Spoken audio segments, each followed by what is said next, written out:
자, 세븐일레븐이 이 상황까지 오게 된 게 직원들이 열심히 하지 않고 잘 못해서 이렇게 된 것일까요? 안녕하세요. 저는 편의점업계에 재직 중인 편선생이라고 합니다. 편의점 창업을 희망하시는 예비 점주님들과 기존 점주님들께 도움이 되고자 영상을 만들어 보았습니다. 오늘은 2024년 6월 편의점 업계 최초로 노동조합 설립을 하게 된 BJF 리테일 CU에 이어 세븐일레븐 또한 노조 설립을 했다고 하여 관련 내용에 대해 한번 알아보도록 하겠습니다.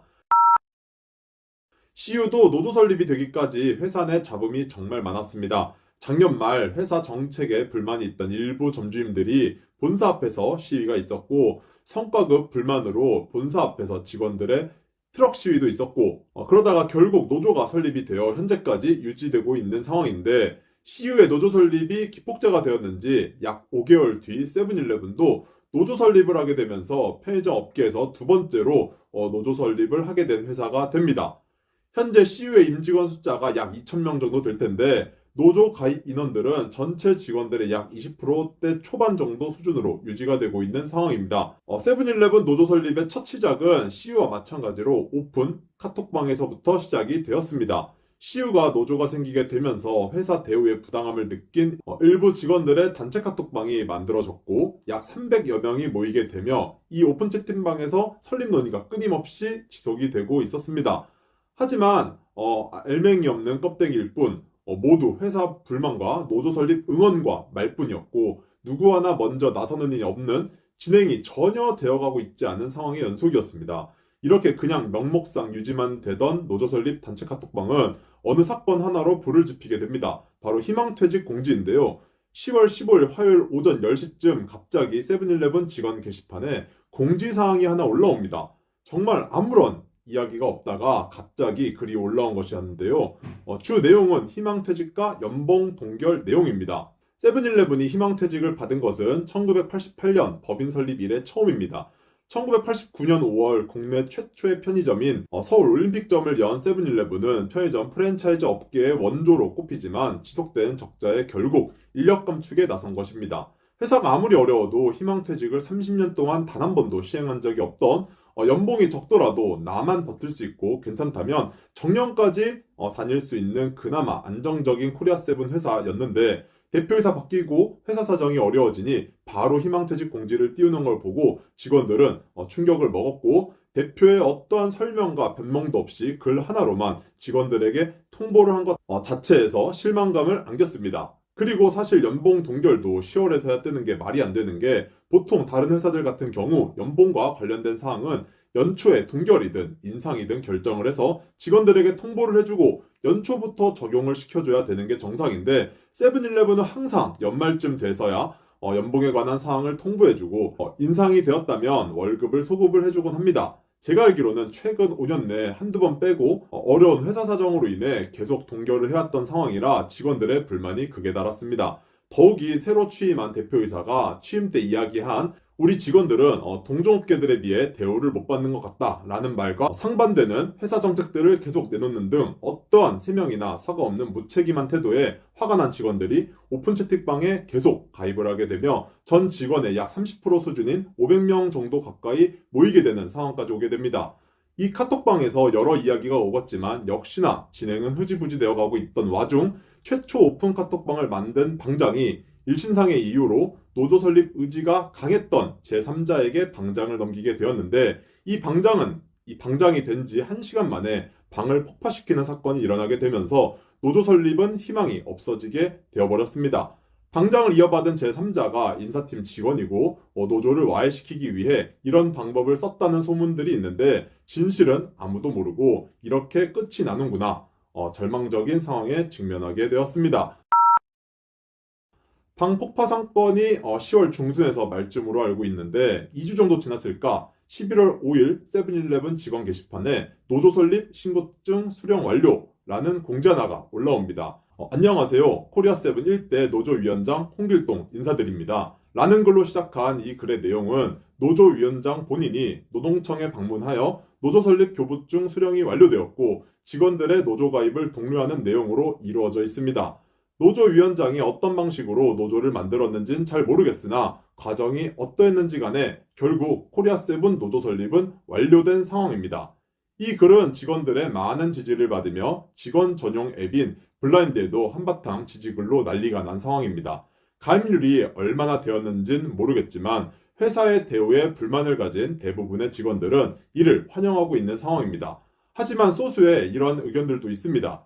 요약해보면 이렇습니다. 지금 회사가 어렵고 계속 적자인 상황인데 직원 입장에서는 아쉬운 게 당연하겠지만 회사 사정상 연봉 동결과 희망퇴직이 그래도 어느 정도 이해는 가는 상황이며 불만이 있으면 이직 및 퇴사를 하거나 단순히 업계 1위인 CEO와 상황을 놓고 보면 안 된다는 글입니다. 물론 이 글은 욕을 먹고 있긴 하나 이런 의견도 당연히 있을 수 있다 생각은 합니다. 하지만 가장 중요한 것을 강조하고 있습니다. 이렇게 만들어 놓은 게 직원들이 만들었냐는 거죠. 잘못은 의사결정권자들이 하고 책임은 직원과 점주 모두 함께 지는 이 상황이 불만족스러운 겁니다. 세븐일레븐은 2022년 48억 원, 2023년 551억 원 등 2년 연속 연간 영업손실을 기록했고 올해 상반기에도 441억 원의 영업손실을 봤습니다. 2022년 초 2,600여 개의 점포를 보유한 미니스톱을 3천억 원 이상이나 되는 돈을 투자하여 인수를 해 합병 과정에서 엄청난 비용을 쏟아부으며 적자를 심하게 보고 있었고 이 때문에 수익성이 낮은 기존 점포를 정리하는 작업을 진행하면서 2022년 1만 4,200여 개였던 점포 수는 지난해 말 기준 1만 3천여 개로 줄었고 이제는 1만 2천 개대로 줄어들고 있는 상황입니다. CU와 GS는 진작에 세븐일레븐을 경쟁사로 취급도 하지 않으며 업계에서는 인기가 거의 최하인 상황입니다. 자, 세븐일레븐이 이 상황까지 오게 된 게 직원들이 열심히 하지 않고 잘 못해서 이렇게 된 것일까요? 사실 직원들은 그냥 시키는 거 열심히 해온 죄밖에 없는데 이런 굵직굵직한 의사결정을 한 롯데그룹의 누군가가 또는 2010년도 초반까지만 해도 편의점 업계 빅3라고 불리던 세븐일레븐이었는데 10년 동안 이렇게 격차가 벌어지도록 경영을 해온 임원진들 및 대표가 이런 상황을 만들었다고 생각합니다. 그 사이에 회사의 비전을 보지 못한 직원들이 타사로의 이직도 활발하게 이루어졌고요. 참 여러 가지 악재들이 계속 터지고 있는 세븐일레븐입니다. 내부 분위기는 정말 말도 안 될 정도로 최악이고 그렇다고 외부 상황은 물론 점주님들의 분위기도 그렇게 좋지만은 않습니다. 대표이사는 올해 오자마자 단기간에 희망퇴직에 노조 설립이라는 업적을 세우고 있는데 동종업계인 CU만 봐도 노조 설립 전 내부 분위기가 최악이었는데도 불구하고 현재는 안 좋은 상황 속에서도 날아오르고 있습니다. 기사 한번 보시겠습니다. 11월 8일 기사인데요.